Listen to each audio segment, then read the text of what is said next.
what you're thinking. This isn't a comparison. These two are two different cars. It's like comparing apples and oranges. Well, I couldn't agree more. But let's just say you're debating between these two and you want a more practical car, and of course you have a budget, but somehow the performance of the Veloster N, it is tempting. Through this video, I'll walk you through some of the differences between these two and of course what you're missing from buying either the Veloster N or the Elantra GT N Line. First off, let's begin with some specs. Let's start with the Elantra GT N Line. To begin with, they're both hatchbacks and of course front wheel drive.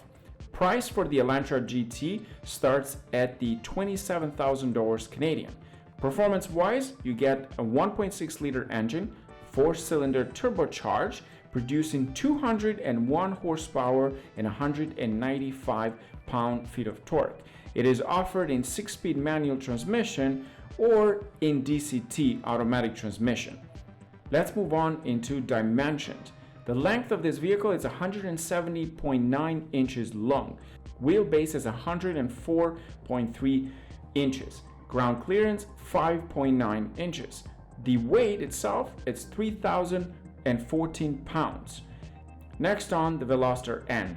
The Veloster N on the other side has a price tag starting at $35,000 Canadian. Performance-wise, you get an engine. It is a 2-liter turbocharged 4-cylinder, producing 275 horsepower and 260 pound-feet of torque. Now, dimension-wise, what you get is a length of 168 inches, height 55 inches, and the wheelbase 104 inches. The ground clearance, it is 5.5 inches, which is sort of lower compared to the Elantra GT N Line. The weight is 3,106 pounds. Now that we have covered some specs, let's talk about what you don't get on the Veloster N that you get in the Elantra GT N Line.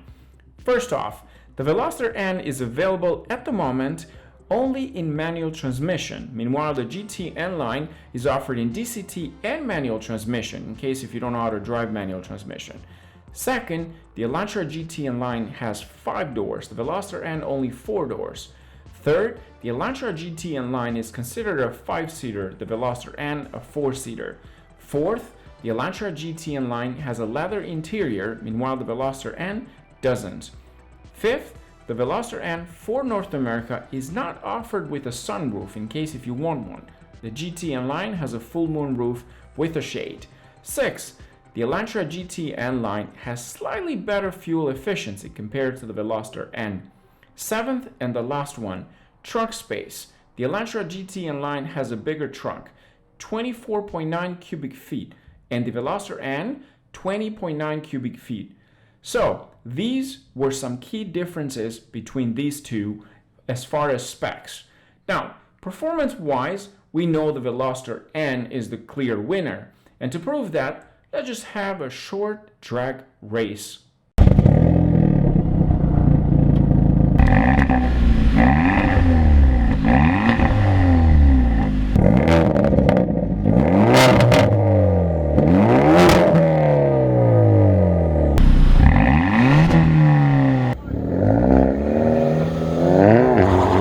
Go. Are you nervous? No. Okay, 1, 2, 3.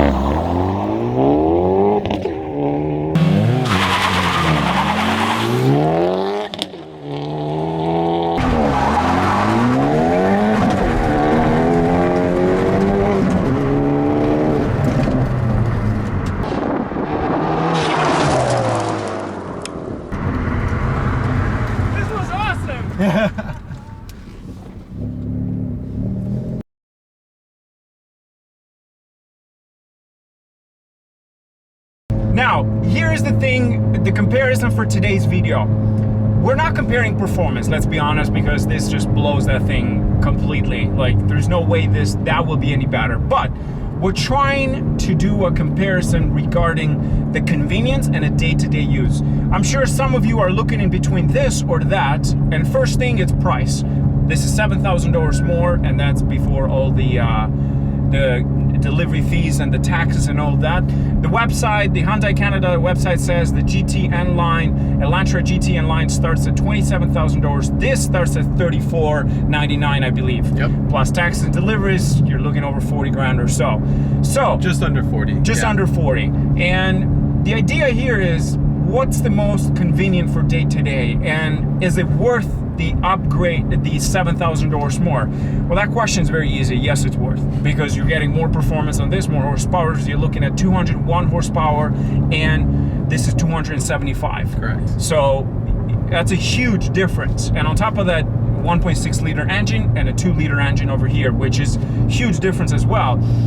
And on top, on the other side though, to justify the GT N Line choice, you're looking at more space, especially in the back. You got 5 doors in total, you get only 4 doors here. This is a bit stiffer because it's performance driven. That's the whole idea. If you have a vehicle that it's for track use, of course you're gonna have a bit stiffer suspension. The other thing too is that as of right now, we're in June 2019. In Canada, you're not offered an automatic transmission for this vehicle, for the Veloster N.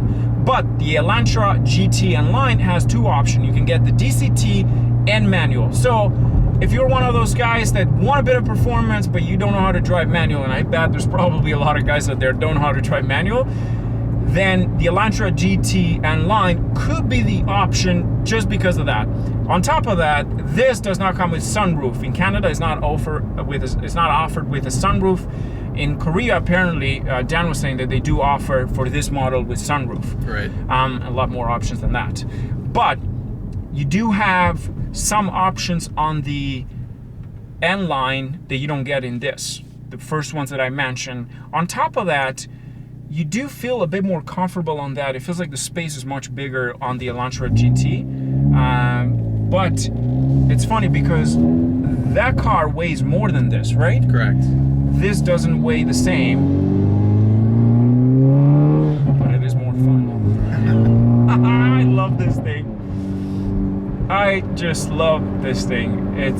I said it the first time it came out, the Veloster N is it's just so good for the price. It's a bargain when you look at the price, what you're getting. Now, onto the GT N Line. Even though this has less horsepower and less torque, it still feels a bit powerful. What I mean by that is that right now I am on to a 3rd gear. I'm just gonna push it down.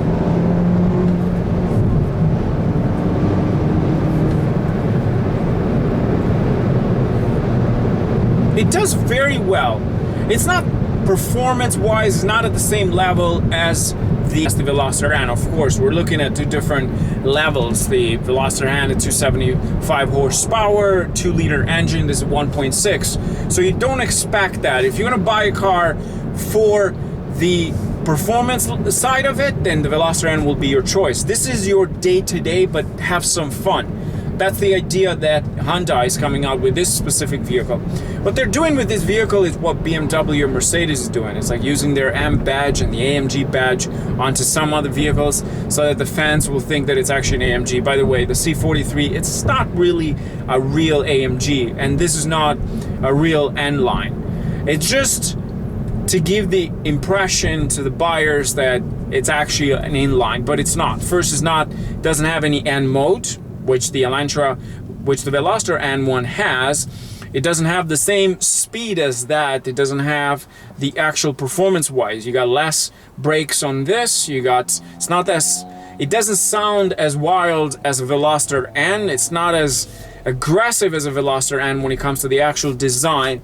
So you don't have that, but it does have cool features that you don't get on the Veloster N. You can get an automatic transmission on this for this model as we're speaking right now. You can get a sunroof on this, which you don't get on the actual Veloster N. You get a bit more space and you get an extra door, which you don't get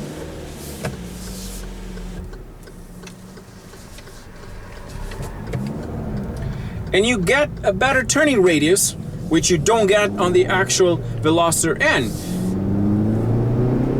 And you get a 5th door, which you don't get on the Veloster N. So if you're looking for convenience, a day-to-day vehicle that you can use, but you're not willing to spend $7,000 more, then this is probably the best option. Now, if you're looking for a performance vehicle from Hyundai, then of course the Veloster N is the option.